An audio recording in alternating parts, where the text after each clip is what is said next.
Welcome to Transforming the Toddler Years, the podcast for conscious parents, caregivers, and educators who believe tantrums aren't terrible.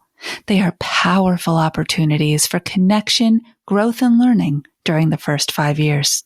You'll explore how to use intentional language to raise calm, confident, and deeply connected kids, because the way we talk to kids becomes how they see themselves and engage with the world. Hi, I'm your host, Cara Tyrrell, classroom teacher turned parent educator and teacher trainer. Are you ready to nurture your children's mind, body, and spirit? Welcome, Toddler Tribe. Let's transform the toddler years together.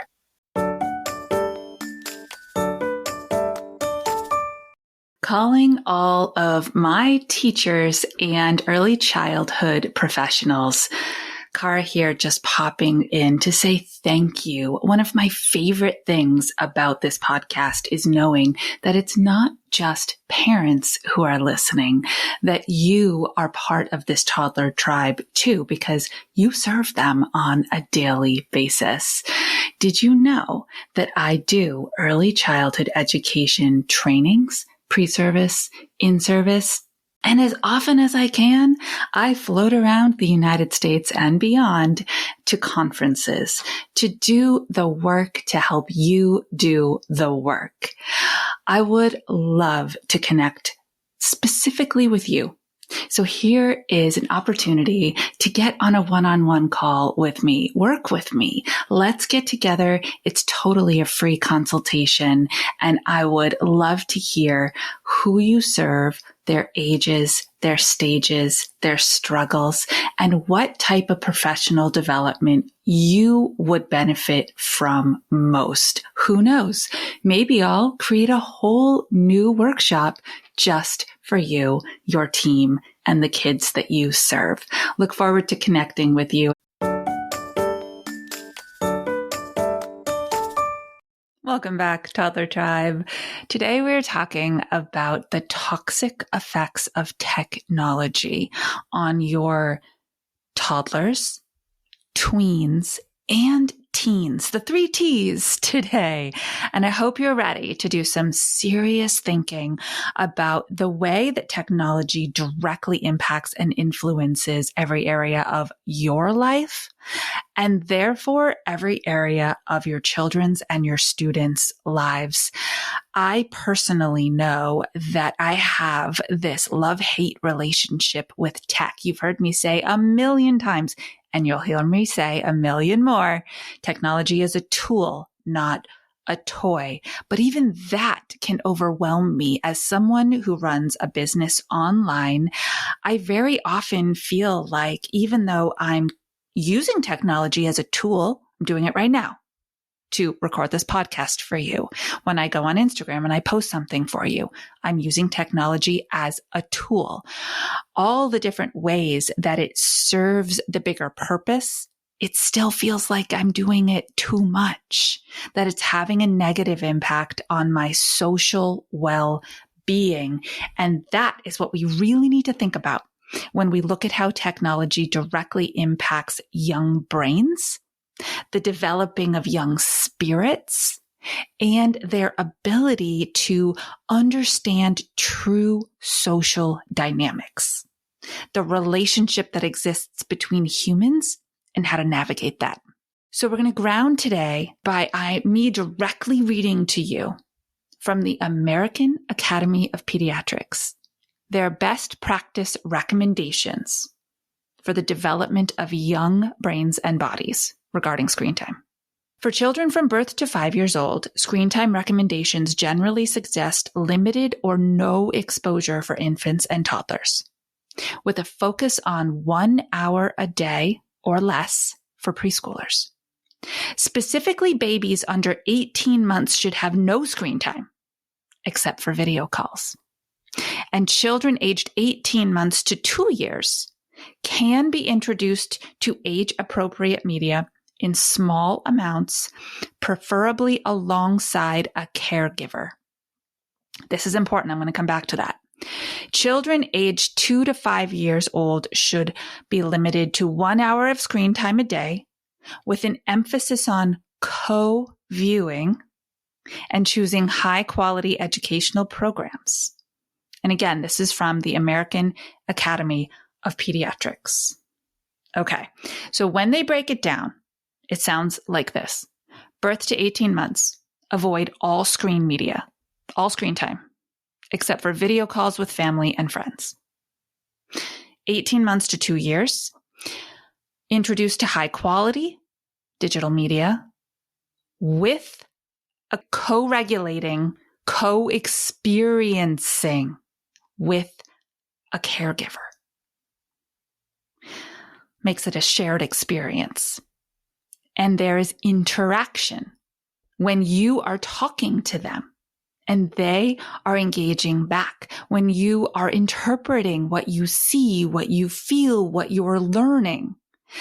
The learning happens. This is important. Don't miss this.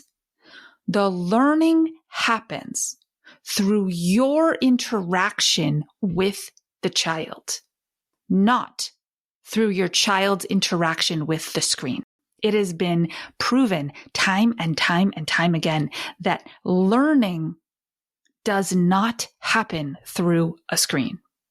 It is that connection point that is the beautiful soil, if you will. I'm a farmer, so soil's my thing, that grows the opportunity to learn when you are engaging with them. Yeah, it doesn't give you the break you're looking for, does it? But it is a learning opportunity if you are present. And then 2 to 5 years, limit screen time to 1 hour a day. And now they're not actually directly saying that you always have to be involved. But with that limited time period, you know that you are not overwhelming this developing brain with the quick dopamine hits that they get, that quick adrenaline rush that they get from the programming that they're watching. You've heard about Cocomelon and how incredibly devastating it is for setting the bar in that brain to think that everything in their life needs to be quick, quick, quick, and entertain. And they do not know how to sit inside their own body, their own nervous system, and wait for anything. We are making things worse in the world of attention issues. So that said, that is our baseline. I want to walk you through 3 different real world experiences that I saw when I was on vacation this last summer. And I was struck by all of them. Okay, let's start with toddlers. That's why we're here. So we were on vacation and we went to the grocery store to pick up a few things for the cabin. And I saw a mom walk in with an older child, I'm going to say 6 or 7 years old. And then still, as you know, in the early childhood spectrum, right? Because from the educational perspective, that is birth to 8. So, but older. And then a right in it toddler. Had to be around between 18 and 24 months for sure. And I thought, oh, this is going to be lovely. Like, I love observing moms in the wild. I just do. I love cheering them on, whether it's silently or literally going up to them and saying, you're doing a great job today. I know this is big work. And she scoops up her toddler. She puts him in the front part of the carriage at the grocery store. And I think off they go. Then she opens her purse, pulls out an iPad, the kind that has like the silicone thing around it. Clearly it's this child's iPad, right? Gives it to the toddler, turns it on, and then they start to shop. And I had to take a very long, deep breath and think, wow. What happened in that moment? Okay, let's back it up. Let's rewind. She puts the toddler in the seat. If at that moment she makes a different decision, puts her hand on the cart and starts to move, what possibilities have been unlocked? the availability for interaction, conversation, to point at things as they move down aisles, to teach what's what, to narrate what they're going to buy and why they're going to buy it, to ask about a cereal preference. All of that lost. All of that connection possibility and that skill building and that relationship building and that safety to sit inside his own body and just look around, to take in visual information, to listen, to take in auditory information. Gone. By putting a physical device in his hand so that she would not be bothered while she walked around the store. Broke my heart. That's a toddler experience. All right, now, how long was grocery shopping going to take? I don't know the answer to that. 20 minutes? 30 minutes? 40 minutes? 1 hour a day or less, friends. Pretty much evaporated at the grocery store. For every amount of time that they are on a screen, have access to a screen, after that, the damage it does. These statistics show those higher correlations of later diagnoses when we are allowing that. Whew. So that's what I saw in Toddlerland. Okay, we're driving home from vacation. Are you ready for this one? I can't even. Now that I'm picturing it in my head and I still can't. We're driving home from vacation and we're going slowly meandering through this little town. Speed limit's super slow, thank goodness. I look out the window and I see a tween, probably about 11 or 12 years old. And she is outside, woohoo, kicking a soccer ball. Awesome. I see her friend, her sister, or I don't know who this person was to her, and they're kicking it back and forth. And then I notice in her hand is her phone, kicking the ball back and forth, phone in hand, doing nothing. She's not attending to the phone. It's just in her hand. Why? Oh my gosh, does this get me? They're addicted. They are full-blown addicted. The idea that she doesn't feel the phone in her hand is more stressful for her body than the idea that it poses a challenge in effectively using her whole body to do this physical activity. Sit with that. This is the digital generation. And where did that start? Where did that mind-body connection begin? Toddlerhood. Toddlerhood. Okay, now let's go to our teens. So, at the end of the vacation, again, on the way home, we stopped at a station and we were doing a little thing, putting in the gas, whatever, we're doing our things. And I went in to pay. And I was in line. There was a bunch of people in front of me. So I had the opportunity to observe this teenager, 16 to 18 years old, young gentleman. And I noticed there was like a small gap between each person, right? And they would be getting their stuff and walking out the door before the other one approached. And then I'm talking like minuscule seconds of a gap between customers. And every time the customer was on their own before moving on and the other one moving up, this teenager grabbed for his phone, opened it up. I mean, had time to do almost nothing. Maybe open an app, maybe not. But then would have to put it back down to wait on the next customer. Open it up. You could see it in his face, the relief on his face when he got that hit, what he was looking for. Put it back down, open it up, put it back down. I was exhausted watching this young man. But more than that, I was so sad to see that his baseline mode is must be fed by the device, must be fed by the dopamine hit, must be.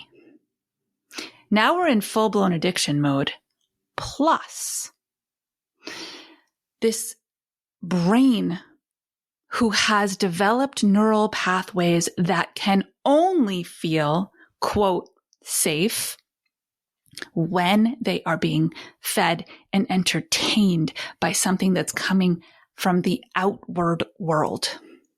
This says everything that we need to know about why this generation is struggling so much to feel self-anything, self-motivated, self-confident, self-assured, self-directed. If you are somebody who is blessed to be raising the next generation, this needs to stop. You've got to put the boundaries in place early and often. And then you need to interact with these kids earlier and more often. Use your voice, use your words, use your bodies, use your social context. Create a world where they feel like they are leading themselves through the world instead of a world that is dragging them along. It is so important. And I know you see it. I see a major shift in parents who are deciding kids are not getting phones at young ages. Woohoo! Exciting stuff. And I know this is a little longer than my typical solo episodes, but I want to wrap this up by saying and reminding you, a screen is a screen is a screen is a screen. A phone is a screen. iPad is a screen. TV is a screen. Computers are screens. And there are many, many more. I've listed the 4 heavy hitters that likely exist in your home. And there's also a difference in our minds, there tends to be anyway, but there isn't really, between direct screen time and what I call secondhand screen time. If you are on your phone and they have visual access to you, they have visual access to the screen. That's considered part of their screen time because it's accessible. If the TV is on in the background and nobody is watching it, they have visual and auditory access to that screen. That's part of their screen time. Okay, I have packed a lot to think about into this 18 minutes, and I really want you to sit with it. If you're ready to take some serious steps to reduce or erase certain parts of the screens in your home, then I welcome you to send me a message. You're looking for an accountability partner? I got you. I got you. I'm blessed that I raised kids in a different time period. These were not choices that I had to battle with. They weren't. And I'll tell you.